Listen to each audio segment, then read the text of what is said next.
YouTube, welcome back to the channel. This is Real Nathan Daly, and we're here with another law enforcement breakdown, and this one is going viral, you guys. A lot of people are asking the million-dollar question. Was this justified? Was the officer justified in this traffic stop, or was a citizen wrong? A lot of people are confused about this, you guys. Listen, I'm gonna give you all the real information that you need. I am a 13-year law enforcement veteran and an expert witness who specializes in police policy, procedures, and use of force. So listen, I'm gonna give you the one-on-one on what actually went wrong and who's at fault. And listen, my thoughts is they're both wrong. And I'm gonna give you my thoughts as we break down these videos. We're gonna start off with the actual initial body cam from the officer, and then we're gonna go over the actual private video that was recorded by the citizen, William McNeil Jr. So buckle up, you guys, because this one's gonna be interesting. All right, let's not waste any time. Let's talk about this body cam, all right? Yeah, Florida 24 Bravo Echo Charlie Whiskey on a silver Kia. I don't know this.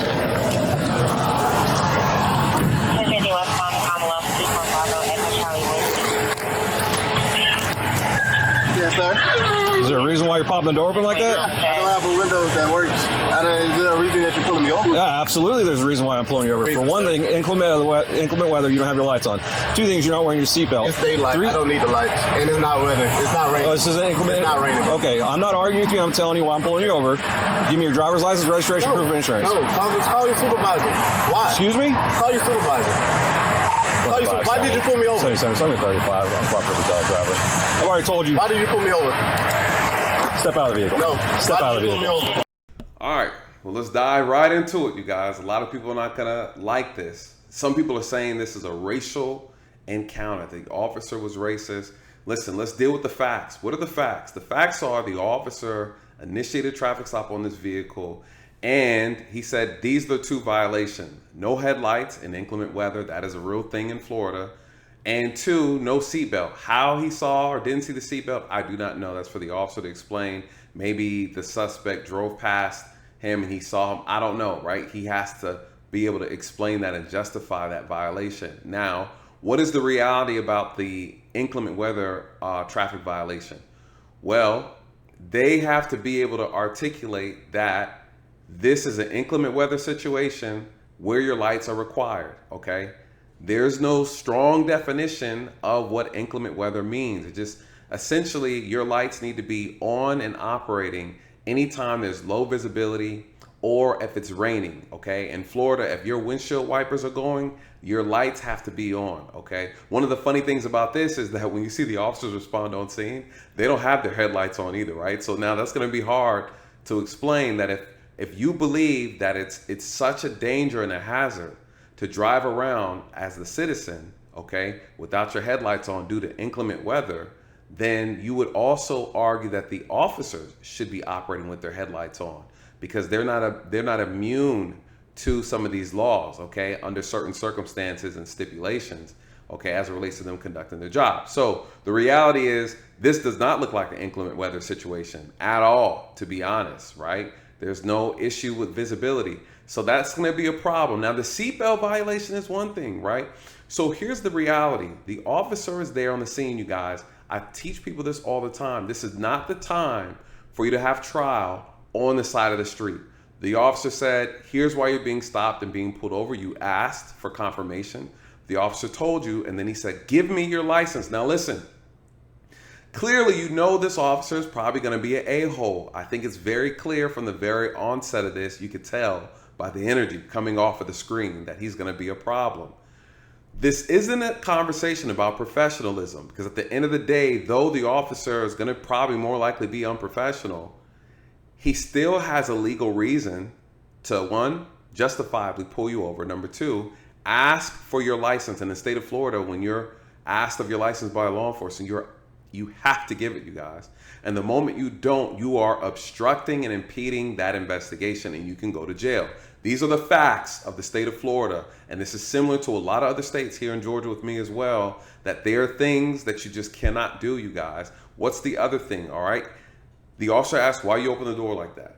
He said, well, my window doesn't work. Well, that's a legitimate explanation, all right? Now, as the officer's proceeding to get closer, He closes the door in front of the officer. Well, that within itself is not illegal up until the officer asks him to step out of the vehicle, you guys. If an officer asks you to get out the car, you have to get out the car. All right, that is a law. Okay, this has been already addressed by the Supreme Court. Okay, if an officer asks you to exit the vehicle, you have to exit the vehicle. Now, what's the other issue? The issue is the citizen is asking for a supervisor. Well, the officer should do what? Should call for a supervisor, period, right? It's not a big deal. Now, there's a lot of issues with the suspect going back into the car, closing the door, the windows are tinted and things like that, and not cooperating. You naturally escalate this thing in a direction where it doesn't need to go in. That's a fact, okay? So what do we have here? We have a citizen who's pulled over, who's not cooperating, okay? He's not cooperating. That's the reality of where we are right now. And let me know your thoughts if you feel different, but he's not cooperating. And why do I say that? Because he asked for the license and he said no, okay? So we're already off to a bad start. 25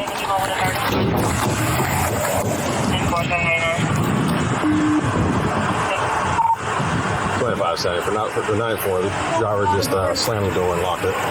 Oh, you're supervisor. Yep.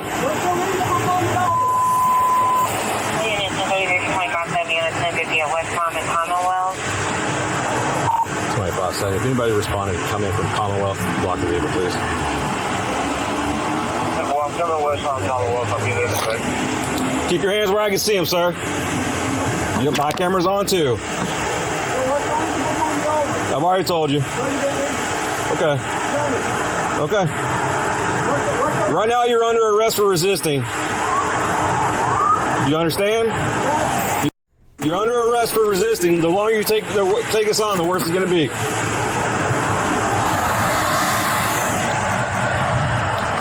Keep your hands where I can see them, sir. Okay.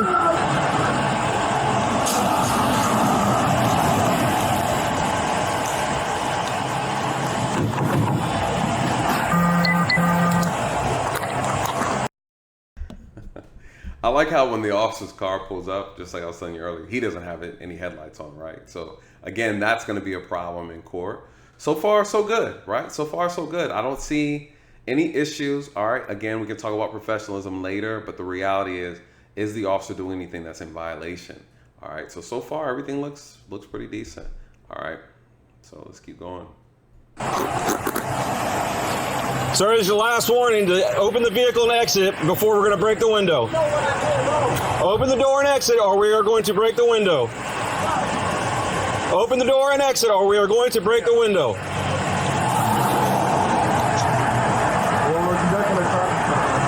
No, he's under arrest.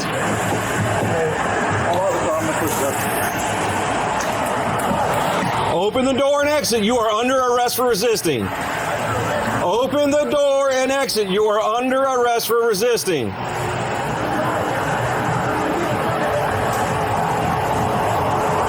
Open the door and exit. You are under arrest for resisting. Open the door and exit. You are under arrest for resisting.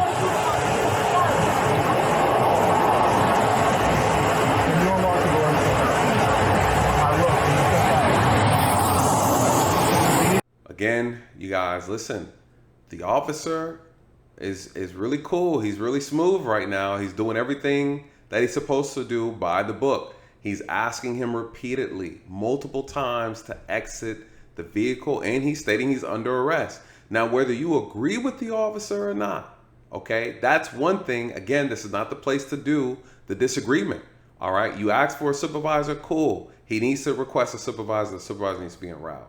What is the reality of the situation? He asked him multiple times to exit the vehicle, and he told him he's under arrest. You guys, he gave him plenty of opportunity. The citizen is inside the car, and he's arguing, and now he's talking to a second officer, and that officer is also extending him grace and saying, hey, I hear what you're saying. I'll show you the law, but you got to step out the car, okay? The citizen is refusing to step out. You guys, right now to this point, he's in the wrong. He's in the wrong, whether you like it or not. The Supreme Court has already decided that if an officer asks you to exit your vehicle, you have to do it. That is a lawful command. He doesn't have to have a legitimate reason, okay? It's not a violation of your rights. It's not infringing on your privacy, okay, or your safety. When an officer asks you to exit the vehicle, you guys, you have to do it. I talk about this all the time, all right? So what we're gonna do is, now that we've seen this piece from the outside, we're gonna transition to the inside of the vehicle. This is where McNeil was recording himself talking to the second officer that's on his passenger side window. And this is where we're gonna see the video that went viral, all right? So let's go ahead and transition. Now McNeil is actually pleading his case to the second officer, all right? This is the officer who blocked him in. Lights are off under this weather. I'm like, Okay. there's multiple people headlights off, Okay, first of that's all. still a And then legitimate there's no rain. It doesn't matter. You're still required to have headlights on. Can you pull that law up? Huh? Can you pull that law Yeah, up? when you step out of the car, I will. Can you pull that? So he says, can you pull the law? He said, when you step out the car, I will. You guys, listen. He never said he wouldn't. He said, if you step out the car, I will. You guys, you have to obey these commands, okay? It's not negotiable, all right? It's not negotiable. So now what happens? Can you call your supervisor? Huh? Can you call your supervisor? All right, go for it. Exit the vehicle now. Exit the vehicle. Woo, my God. Okay, let's talk about it. People have issue with the glass being broken. You guys, no issue there. Why is there no issue with the glass being broken?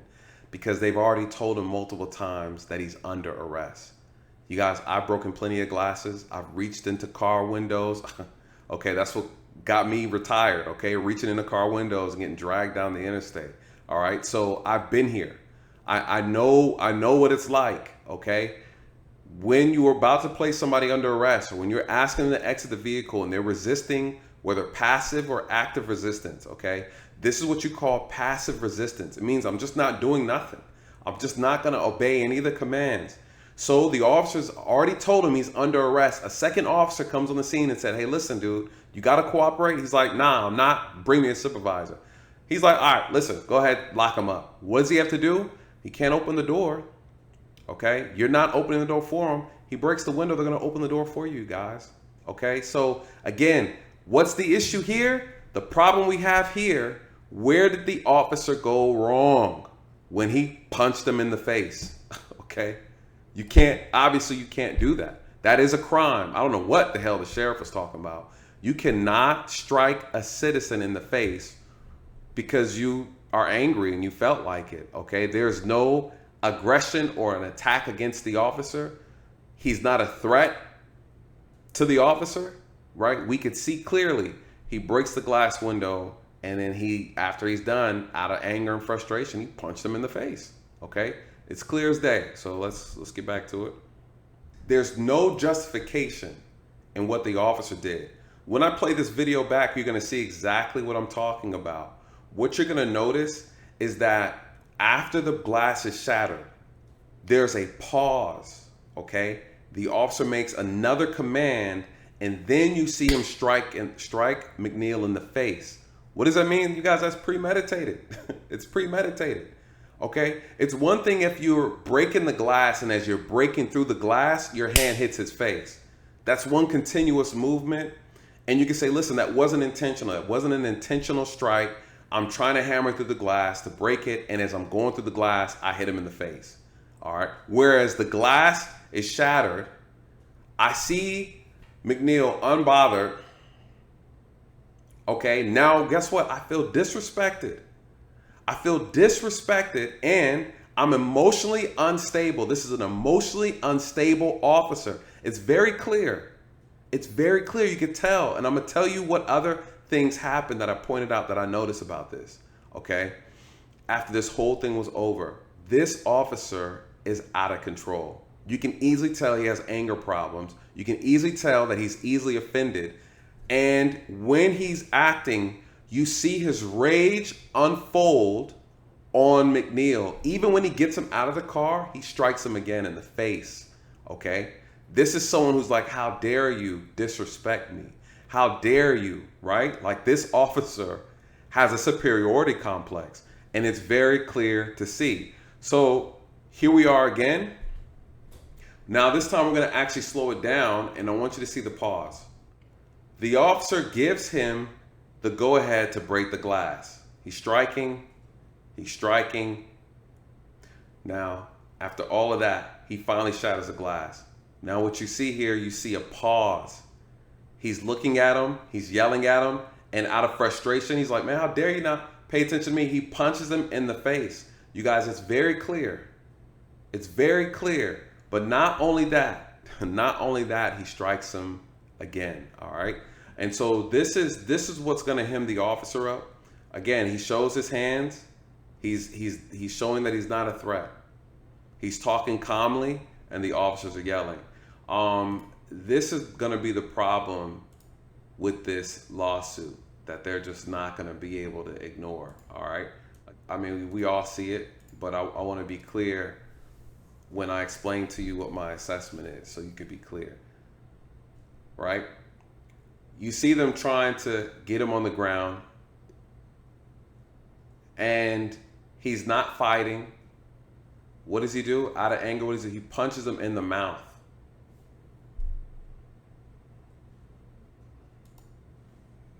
Yeah, he punches him in the mouth. You guys, that's not appropriate.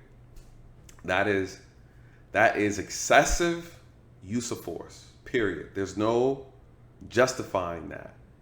There's no way to articulate doing that. Why? They had his hands restrained. He wasn't striking or attacking the officers. This is what we call passive resistance. What does that mean? It means that you're just not fighting back. You're maybe resisting, but you're not attacking, okay? You're not attacking the officers. You're not trying to hurt the officers. Therefore, the officers are only allowed to do but so much. You're talking joint manipulations. You're talking about maybe headlocks, trying to restrain the head, restrain the legs, and things of that nature, pressure points.